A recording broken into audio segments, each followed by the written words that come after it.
Assalamualaikum warahmatullahi wabarakatuh. Shalom, Om Swastiastu, Namo Buddhaya. Salam kebajikan, salam sejahtera bagi kita semua. Kami dari kelompok D akan menjelaskan mengenai revenue recognition.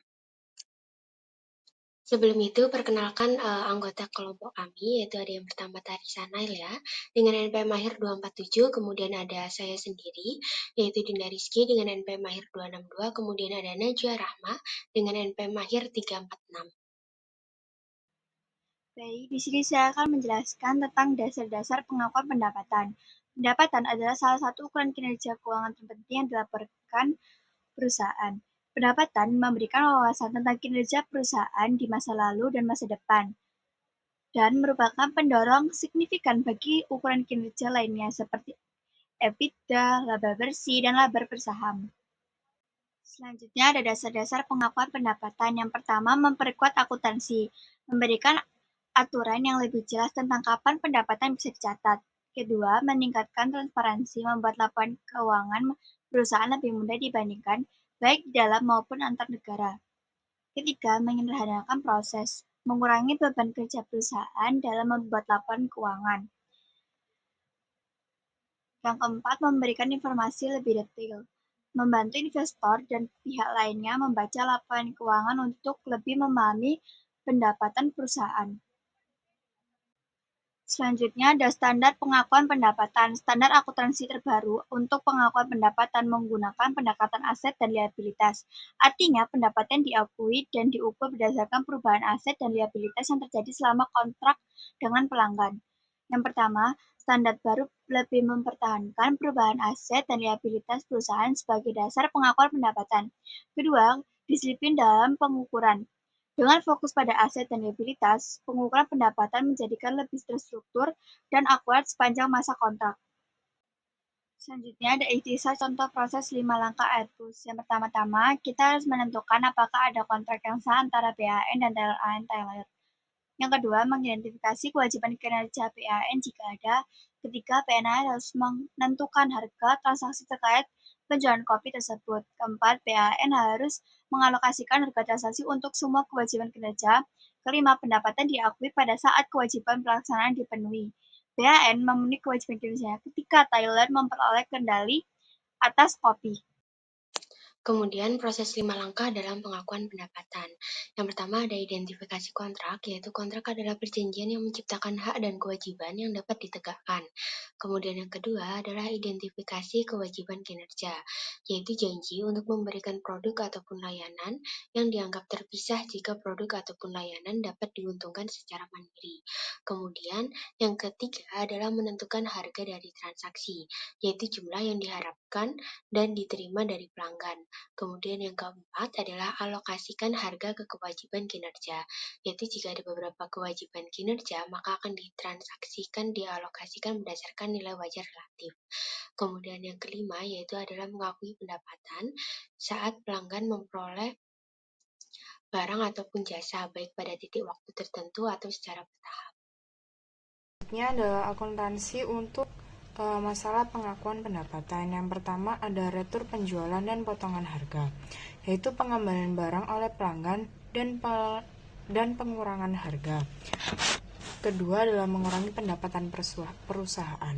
Yang kedua adalah perjanjian pembelian kembali, yaitu kontrak untuk membeli kembali produk yang sudah dijual atau perlu ditentukan apakah transaksi awal adalah penjualan atau peminjaman.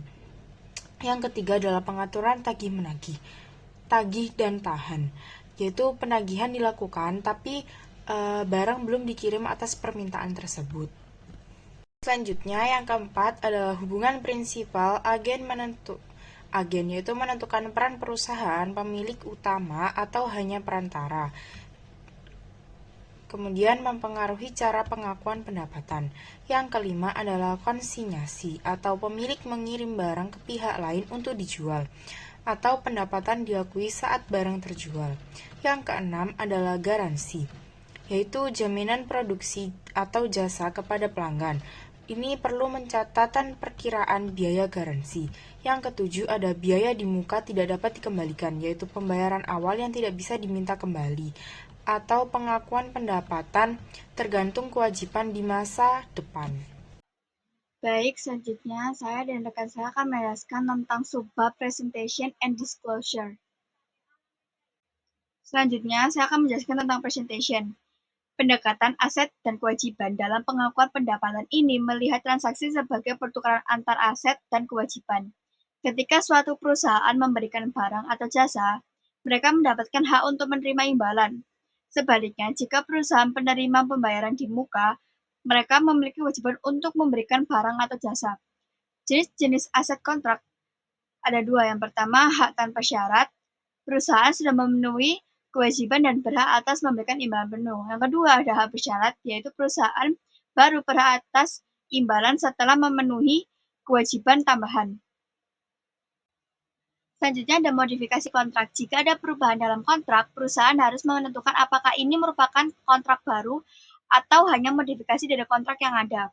Biaya pemenuhan kontrak adalah biaya yang dikeluarkan untuk memperoleh atau memenuhi kontrak dapat diakui sebagai aset jika biaya tersebut yang pertama langsung terkait dengan kontrak, kedua meningkatkan sumber daya perusahaan, ketiga dapat dipulihkan. Selanjutnya ada kolektibilitas. Risiko pelanggan tidak membayar tidak mempengaruhi pengakuan pendapatan awal, namun perusahaan harus membuat pengisian untuk piutang tak tertagih. Selain yang tadi sudah dijelaskan, yang kemudian adalah disclosure ataupun pengakuan pendapatan. Tujuan pengungkapan adalah untuk membantu pengguna laporan keuangan memahami sifat, jumlah, waktu, dan juga ketidakpastian pendapatan serta arus kas dari kontrak dengan pelanggan. Informasi yang perlu diungkapkan meliputi 3 hal. Yang pertama ada kontrak dengan pelanggan, yaitu disagregasi pendapatan saldo awal dan akhir, serta kewajiban kontrak dan informasi tentang kewajiban kinerja. Kemudian yang ketiga adalah penilaian signifikan, yaitu informasi tentang penilaian dan juga perubahan yang mempengaruhi harga transaksi, alokasi harga transaksi, dan juga waktu pengakuan dari pendapatan. Kemudian yang ketiga adalah aset dari biaya kontrak, yaitu saldo akhir aset untuk memenuhi kontrak, jumlah amortisasi, dan juga metode amortisasi yang digunakan. Nah, persyaratan pengungkapan itu ada banyak, kita ambil 5 aja. Yang pertama ada desegregasi pendapatan, yaitu pendapatan terpisah berdasarkan kategori ekonomi. Kemudian yang kedua adalah rekonsiliasi saldo kontrak, yaitu saldo awal dan akhir aset serta kewajiban kontrak. Kemudian yang ketiga adalah kewajiban kinerja yang tersisa, yaitu harga transaksi untuk kewajiban kinerja yang tersisa. Kemudian yang keempat yaitu biaya kontrak, yaitu saldo akhir biaya yang dikapitalisasi dan jumlah amortisasi. Kemudian yang kelima adalah pengungkapan kualitatif, yaitu penilaian signifikan yang mempengaruhi jumlah dan waktu pendapatan. Itulah tadi materi mengenai revenue recognition yang dapat kelompok kami sampaikan. Kurang lebihnya kami mohon maaf dan semoga yang kita paparkan dapat bermanfaat untuk kita semua. Assalamualaikum warahmatullahi wabarakatuh.